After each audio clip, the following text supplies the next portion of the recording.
This is Whiskey Whereabouts. I'm Tim, and this is not the standard core range entry-level Islay Raasay. This is a limited release, and it is released in editions. This is the first edition of the Dún Cana. This is a sherry quarter cask finished whiskey. 52% was not inexpensive. Is this whiskey a step up from the basic offering from this distillery that has received a lot of love and appreciation lately? My whiskey journey has taken me to Scotland and back. I've explored whiskey education, tastings, and distilleries from Islay to Speyside. And now my journey continues here, with you, on Whiskey Whereabouts. So if you're not already familiar, Islay Raasay is a relatively new distillery. I think it opened in 2017, and it is located in a pretty remote place. The Islay Raasay is an inner island. It's between Skye and the mainland, so it's pretty far north. And boy, are they proud of the location where this distillery is located. It's a big part of the sort of branding. The longitude, sort of latitude numbers are on the bottle here, and it is talking about the island's population is only 161, and what the altitude is. Basically, this is a sort of a volcanic island, and the distillery is located at sort of a high point, and everything is distilled and bottled and matured on the island. And we've got a pretty craft kind of focused approach here with a core range whiskey. It's a non-age stated 46 and change that's aged in a variety of casks, a rye cask, chinkopin cask, I think some wine casks.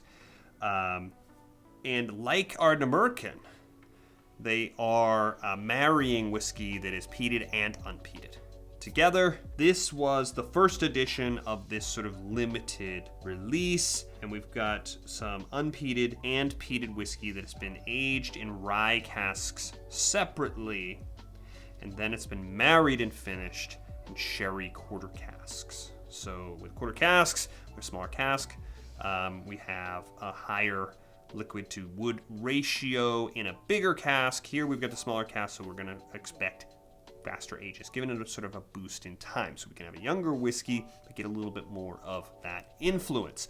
So this is a whiskey, this is a distillery that's had a lot of early recognition already.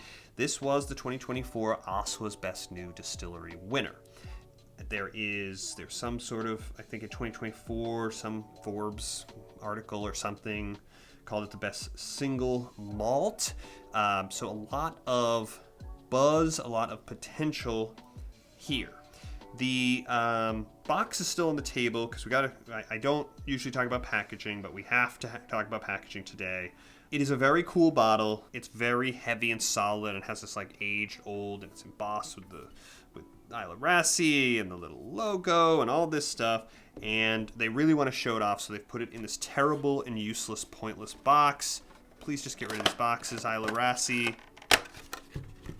The point of this box is so that we can put the bottle in it and still see the beautiful bottle. Just put the bottle on the shelf. It's pointless.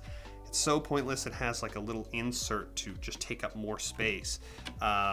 Do not care for these boxes that don't even shield the whiskey in the bottle from the UV. But there's a bigger problem here. I had one of my misadventures with the cork, I think. The cork looks pretty intact, honestly. There wasn't a lot of degradation or crumbling, but my bottle was full of little particles. So right now you're probably looking at some photos of the laborious process, which is why this is empty, of me extracting those particles. Sadly, once again, it's a very familiar, if you have not seen my episode about my cork nightmare, put it up here with my $600 bottle of Bunnahabhain 25 year. Check that out. But it was a similar outcome. I could not strain with the mesh strainer the particles out. Had to resort to the coffee filter, sadly. So the contents of this bottle are in a batch of these bottles here. These are less than 200 mils, so they're pretty small, which is nice because they have almost no headspace. It's going to preserve it as I work my way through the bottle. That's the sort of silver lining. Sadly, it had to get filtered through the coffee filter to get it clean. And I am happy to say that it worked. That's why we've got the empty bottle, just for purposes of showing it to you, because the rest of my bottle is in little sample bottles. Let's talk about this whiskey. 52% ABV. This is a step up. It's 46 and change on the base Isle of Raasay. We've got fermentation between 48 and, we got about 118 hour fermentation, and we have ppm on the peat between 48 and 52 ppm. Again, I just have to drop it in here from other videos, but just remember that the ppm measures the parts per million of the peat on the malted barley at the beginning of the process before it goes through all that distillation entails, and so it doesn't give us a reliable measure number for number against other whiskeys. But for what it's worth, Lagavulin is 35 ppm. So it is Highland peat, it's Scottish barley, and again they have it like Ardnamurchan split between the peated and the unpeated, and they're aging them separately in the first wave of casks. In this case, it's rye casks. The rye casks also go into the base Isle of Raasay, so they clearly have a supply of them. And then they are going to marry it together, the peated and the unpeated that's been matured separately for the finish in the sherry quarter cask. We're going to give a little speed boost on the aging in the sherry. So, go in on the nose here. This bottle's been open more than 3 weeks, and I can't show you where I am in the bottle, but I would guess that I'm about here probably, based on what I've had and where this is and everything else. It is been one that has improved with time, and we're talking about that opening up, but it was a little sleepy. It had to be sort of woken up a little, kind of like an older whiskey when I first had the neck pour. And one of the things that struck me is how little presence of peat that I was getting, and how sort of spice forward it is. So we got rye casks, we got sherry casks. That makes sense. You know, you're looking for that with the rye, but that is sort of what it led with, rather than any sort of smoke or any evidence of the peat. Remember, it's Highland peat, it's not island peat, so it is going to present a little bit different, and I don't expect it to have as much as sort of maritime, sort of sea kind of medicinal influences as much, but still not much in evidence. Also 52%, and it just does not present as hot. It didn't when I first opened it, and it doesn't now. So that's nice, because I'm getting some rich sort of flavor, and I'm not getting hit with the alcohol on the nose. Those flavors now are really sweet and savory, which is nice. It's a nice balance of sort of two different. What do I mean by sweet? Again, not a lot of peat smoke, but I have like that sort of torched creme brulee top. And then there's a savory meatiness, like a cured meat, a deli meat, pastrami or something, that is in the mix here, along with the sweetness. It's acquired a nice leather note, rich, concentrated caramel sweet. On the neck pour, it was pretty chocolate, and it was pretty basic, I would say, in terms of the sweetness. Now I've got a little bit more of that concentration. There's still a chocolate element to it, but there's also an orange, almost effervescent, that is sort of, it's come out of its shell a little. And if you really want it, if you go in and you're looking for it, maybe there's just a tiny dash of ash, maybe at the bottom of it, but it's kind of like I'm projecting that maybe, but there's something to that quality that is there. I'm not having a ton of the big sherry notes. I'm getting an orange, I'm getting the sort of rich kind of sweetness, but I'm getting a lot of the other elements that are coming through, that aren't drowning in sherry cask. Even with the quarter cask on the finish, those more savory offsetting the sweet. It's good, and it is an improvement. On the palate, it's really not bracing or abrasive, and there is a really nice sort of toffee. There's like a sweet mint, spearmint, Some of that chocolate comes through. A really strong evidence of the spice again. More so than I would say even on the nose. That's definitely in evidence. And it has a really wood smoke quality now. Now I'm getting the peat. And it's like that smoke kind of in the sinuses, maybe a little dust across the tongue. Now I'm saying, well, okay, there's the peated whiskey. Yeah, it's a nice, rich, big mouthfeel like you expect from a whiskey with these specs. And it has sort of coffee ground bitter element, offsetting some of the sort of rich sweetness. Not in a bad way at all. Let's go back to the finish now. Medium too long. I still have sort of a little warmth here. Still have that sort of tingly, kind of numbing, almost peat sort of medicinal sensation across the tongue, even as I'm talking. So it's still playing out. I really like the balance here. This might be my favorite stage. Chocolate rich, like underdone brownie.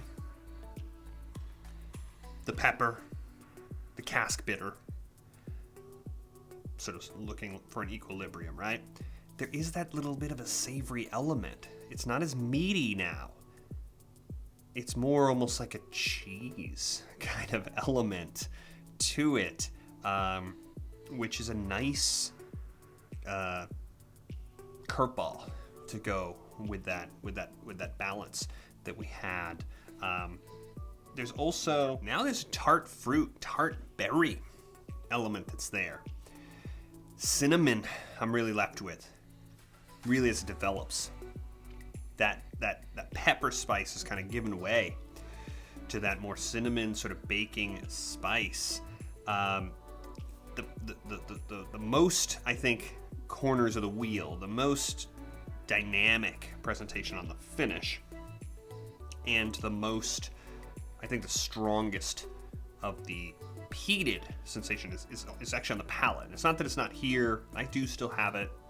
I do still have it lingering kind of around the roof of my mouth a little bit. That sensation, that slight little smoke edge. So pretty solid. So far so good, but we have 52% whiskey, and we might be able to find something else in this bottle if we hit it with a little bit of water. And I don't have much of my pour left, probably because I poured out of this. So I'm going to add a little bit to just take it up to about a little bit more than 15 mils probably. We're just ballparking this, and I'm going to do about half a little teaspoon. And this is why we do this. This is why we hit it with the water, because it really has opened up some things. It is drier, wood shavings kind of on the nose. And the fruit has really gone peach, apricot. Yeah, and the sweetness is vanilla, pretty straight up. I was talking about chocolate before. It's opened it up a little bit. And there's that cinnamon that I was picking up on the finish. It was in there all along. The water's opening it up and bringing it to the surface on the nose. Let's see about the palate. The water is bringing up the vanilla more. It's turning down some of those more subtle or exotic elements that I had. That's unfortunate. I don't think it's worth the trade-off. The water has made this a simpler and more straightforward, kind of rich, creamy whiskey, but it's very sippable. There's nothing wrong with it. The pepper spice is still there. It's not huge on the palate with the water. On the finish, oak spice, along with that pepper, we got those rye casks. It's a little too oaky, a little too much. It's not bitter, it's not tannic, but it's coming in really strong with the water. Vanilla caramel kind of swirl, like an ice cream with caramel in it, something like that. Cinnamon is definitely there, but I've lost some of those. I haven't mentioned anything about the meaty kind of aspect of that. As it develops, there's something there. There's something savory, and there is the ghost of ash now. Distinctively ashy on the tongue. So before I give my rating, I do want to see how this one shapes up against what at least I think of as a contemporary. Obviously every distillery is different, but when you're telling me you have a relatively new distillery with a lot of sort of proper presentation, craft focus, that's mixing peated and unpeated whiskeys, I'm going to compare it to this whiskey. So this is a whiskey I reviewed on the channel. I'll put it up here if you haven't seen it. This is the AD. This is the sort of entry, sort of core range Ardnamurchan. And the level tells you that I enjoyed this whiskey, right? It's pretty low. It's good stuff, and it's had plenty of time to breathe. There's no point in doing this blind with two. It's pretty easy to figure out which is which. I'm just going to go very quickly and just compare. It's not a fair fight to Ardnamurchan. It's not a one-for-one because this is the special edition with the different casks, the higher ABV, and the higher price tag. And this is the base AD Ardnamurchan. So it's not, it's not a perfect comparison, but it's the one I have.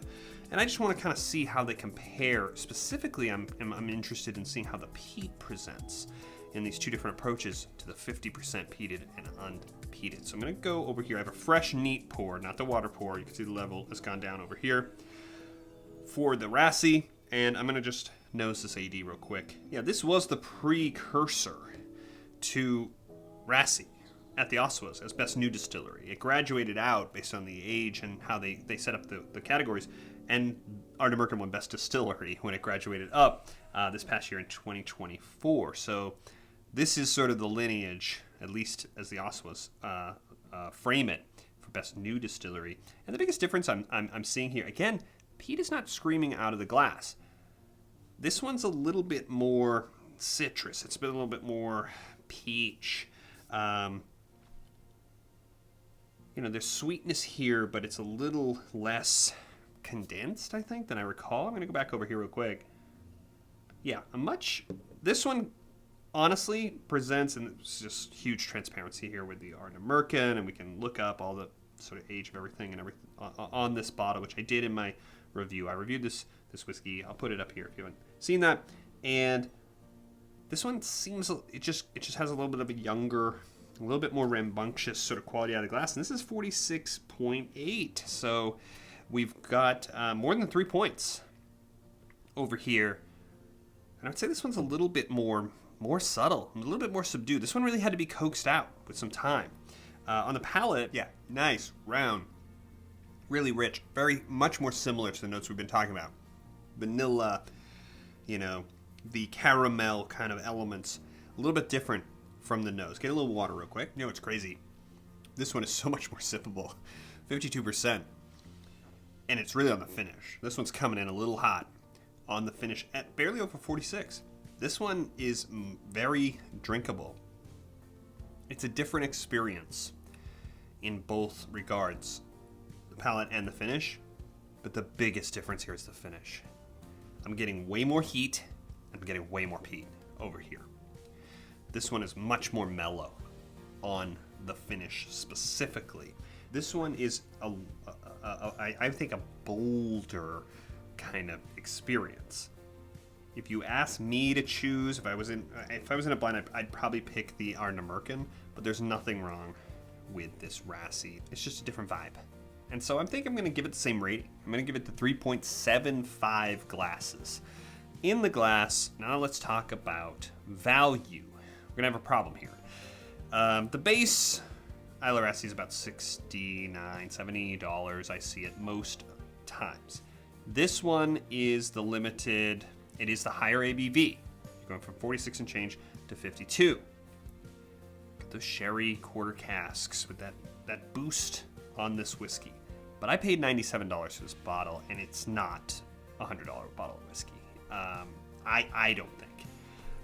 So I'm gonna reduce it because it's a young distillery. They're doing everything the right way. It's not a criticism. I'm sure there's reasons why this costs what it costs. But relative to what I could get at that price point, I'm gonna say that it is a little bit overpriced for the baseline. I'm gonna just reduce it by 0.25. It's gonna be 3.5 glasses. It's gonna be my final rating. Have you had this one? Would you choose Ardnamurchan, or would you choose Raasay? And make sure you have subscribed if you haven't. That's what this big button over here is for, so you don't miss any of the future videos coming. And I'll see you on the next one.